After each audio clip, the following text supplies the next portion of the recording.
జరపండి. 16,000 ఉపాధ్యాయ పోస్టుల భర్తీలో చంద్రబాబు సర్కార్ అక్రమాలు చేసింది. పరీక్షా పత్రాల లీకేజీ, క్రీడా కోట పేరుతో భారీ మోసాలు జరిగాయి. ఈ భారీ స్కామ్పై స్పందించండి కేంద్ర మంత్రి ధర్మేంద్ర ప్రధాన్కి వైఎస్ఆర్సీపీ ఎంపీ తనూజా రాణి వినతి అన్నటువంటిది హైలైట్ చేశారు. ఇకపోతే ఆ డబ్బుతోనే నలుగురి అంత్యక్రియలు చేయండి. చిత్తూరు మండలం బంగారెడ్డిపల్లెకు ఒకే కుటుంబానికి చెందిన నలుగురు మృతి చెందిన విషాదాన్ని నింపింది.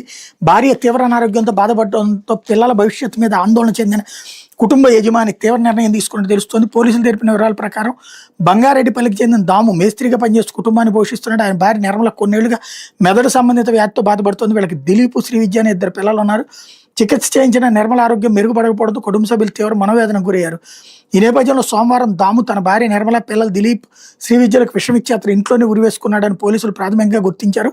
ఉదయం వరకు ఇంటి తలుపులు తెరవకపోవడంతో అనుమానం వచ్చిన బంధువులు తలుపులు పగలగొట్టి చూస్తే నలుగురు విగతజీవులుగా కనిపించారు. సమాచారం అందుకున్న పోలీసులు నలుగురు మృతదేహాలను పోస్టుమార్టం నిమిత్తం చిత్తూరు ప్రభుత్వ ఆసుపత్రికి తరలించారు. ఆత్మహత్యకు ముందు దాము టీవీ స్క్రీన్పై రాసిన సూసైడ్ నోట్ స్థానికులను కలిసివేసింది.